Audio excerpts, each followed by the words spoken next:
Side hustles come in every shape and size imaginable. You could start an Amazon FBA business, a lemonade stand. Basically, the limits are endless. Throughout the past year and a half, I've tried a vast majority of side hustles, and some have worked and some have not really worked at all. One side hustle, however, has actually allowed me to raise up enough capital to start other side hustles, and that's the side hustle that I'm going to be talking about in today's video. And yeah, by the title, I think this is one of the most underrated side hustles out there. Now you're probably wondering what this side hustle is, and give me a drum roll please, because this side hustle is mowing lawns. So yeah, in today's video, I'm going to be basically going over everything about mowing and why I think it is one of the most underrated side hustles out there. What's up, money makers? It's your boy, Brandon Nichols, and welcome to today's video.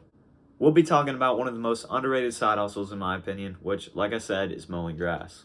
As always, my goal is for you to take something out of this video, and who knows, maybe mowing is going to be the side hustle for you. All of the equipment I'm going to be talking about is going to be in the description below, so make sure to go and check that out. Also, make sure to like, comment, and subscribe, not only to help me out, but also to help the algorithm out and allow more people to see this content that need it. Alright, I hope you guys love the video. Let's just get right into it. The amount of job opportunities that are out there for me are basically like fast food chains like Dairy Queen, McDonald's, Subway, and then you got like places like Walmart or any other small local businesses. Now these are great to put us on our feet and get money rolling in, but only having one source of income can be potentially dangerous for us. Starting a side hustle is probably one of the best things you can do financially, as you're basically adding another source of income to the plate. Basically, if you lose a side hustle, you'll have another source of income bringing you money to maybe help you repair the side hustle or just start up a new one completely, and keep on adding sources of income to where one goes out, you're going to be fine no matter what. So how exactly can mowing be potentially another source of income to the table? Well, that's what we're going to be talking about right now.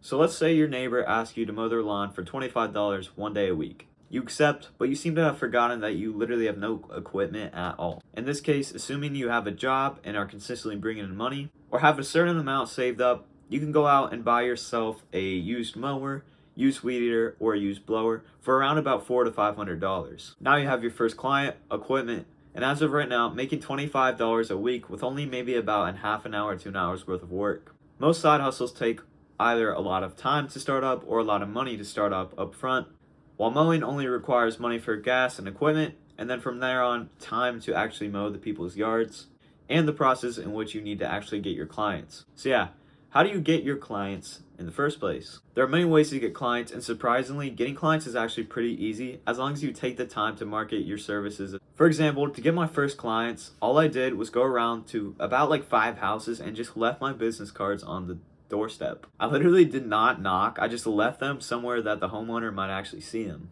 Obviously, don't do what I do, but instead go around, if you do choose to do business cards, knock on the homeowner's door, introduce yourself, and explain what you are there to offer them.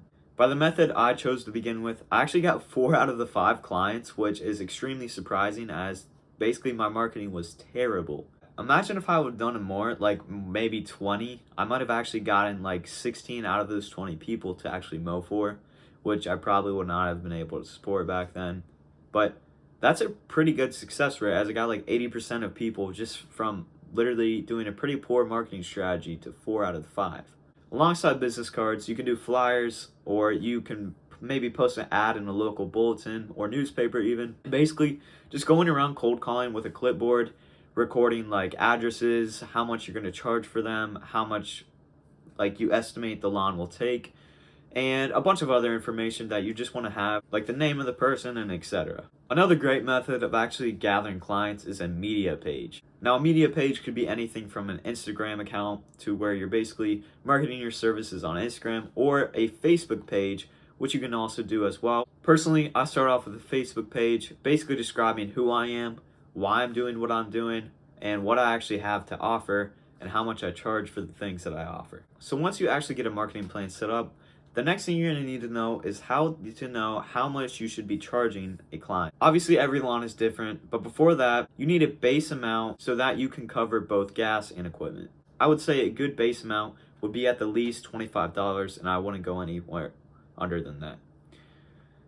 I would say a good base amount would be $25, and I honestly wouldn't go any under than that. So basically, to understand what to charge for a lawn, you're going to need to take into consideration everything you're going to be doing there, how long you think it will take, and how difficult the yard itself is to mow, weed eat, and blow off.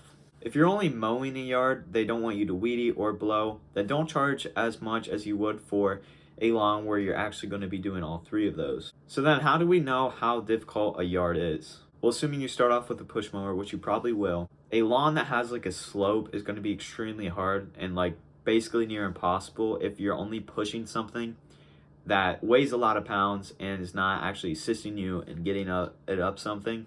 It's not going to work out too well.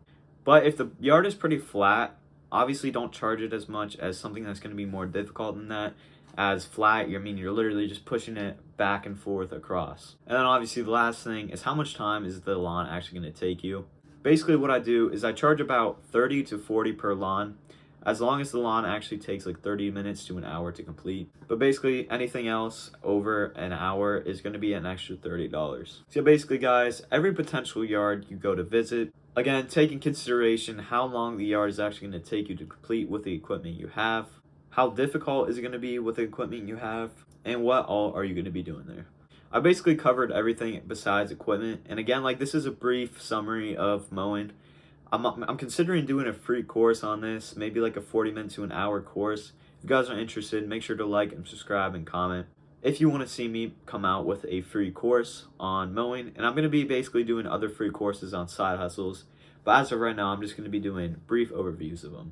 I know I've talked about the basics of the equipment you need, such as like a blower, a weed eater, and the actual mower itself. But obviously we need to know the function of each equipment and how to know which ones to get. First of all, the mower obviously cuts the grass. Then you got the weed eater, which is used to basically trim anywhere that the mower can't reach and to edge mulch beds, which I'll explain later. And then you got the blower, which basically blows off the grass of any patios and driveways. So now let's actually talk about the different types of mowers that there are to purchase. I do have the best 3 starter mowers, weed eaters, and blowers in the description below, so make sure to go ahead and check those out. So let's go ahead and start off with the basic mower, which is pretty easy to afford, and that's obviously going to be the push mower. Now the push mower ranges from anywhere to $100 to $500 depending on what make and model you get. And again, if you know you're going to be doing slopes, I do not recommend buying a push mower at all because it's not going to work out at all. I've had experiences with it and I've literally just had to cancel doing a lawn until I actually have the equipment that I have now in order for me to actually do slopes. So yeah, push mowers are basically great for flat surfaces, and again, they're relatively cheap. So yeah, if you live in a place where like mostly everyone has like flat surface lawns, then a push mower would be like the easiest thing to get you started on the side hustle. The next mower on the tier list is going to be a self-propelled mower, which is basically a push mower, but the rear wheels, or sometimes both wheels, assist you in pushing it up and down places.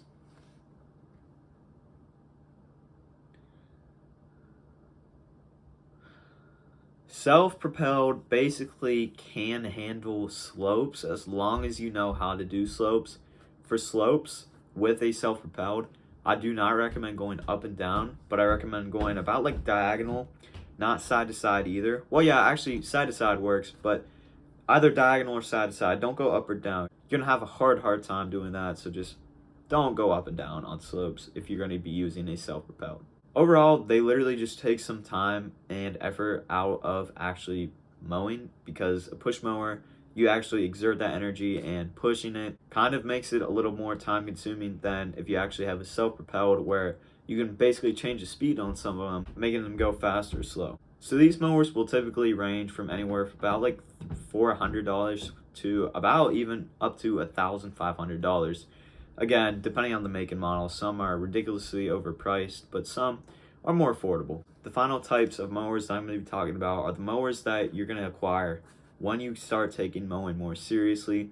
When you start getting into bigger hills, you're going to absolutely need these mowers to make your life just easier. So the 3 mowers I'm going to be talking about are ride-ons, walk-behinds, and zero-turn mowers. And these all range from anywhere from $2,000 to literally up to $30,000. And like I said, these are just more for if you're going to take mowing a lot more seriously. So basically, start from a push mower, get a self-propelled, or just get either one, and then upgrade from there. If you're going to take mowing more seriously, I recommend doing it. But if you're in a place where there's not too many lawns to be mowed, then probably don't upgrade to this level. Ride-ons, walk-behinds, and zero turns are basically very useful because of the cut length that they have. Most mowers, like your push mowers and your self-propelled, have like anywhere from a 12-inch cut. It's up to like about a 28 or 32, I would say, and that's pretty big, but it's not as big as these, where some can be up to like 60 inches. That's like double to like 6 times the amount that a self-propelled or a push mower would do. And they can go up to like, I know a hustler mower can go up to like 30 miles an hour, which is insane for like a mower, obviously. So yeah, that basically wraps up all of the equipment that I think is necessary to talk about. And in the description, you're going to find links to the top 3 best mowers, weed eaters, and blowers that I think would be great to start off with. I know I've said this a couple of times, but I really do think mowing is a great side hustle to start off with, as it can help you build capital on top of a job. With this capital, you can start investing into stocks, crypto, or anything like that, and you can actually start making more side hustles like Amazon FBA and a bunch of other ones that I'll be talking about, and just reinvesting that money into your lawn care business, like maybe buying a hustler mower that's like $28,000. You might need that someday. You never know until you actually try. As a young kid, people are going to love seeing you out there working hard and trying to make money for yourself. And most of them, I guarantee you, will say yes to you, as long as you, again, have a good marketing plan and seem to know what you're talking about. But anyways, guys, make sure to give mowing a try, as you should for basically any side hustle, to make sure you find something that's right for you and that you love doing.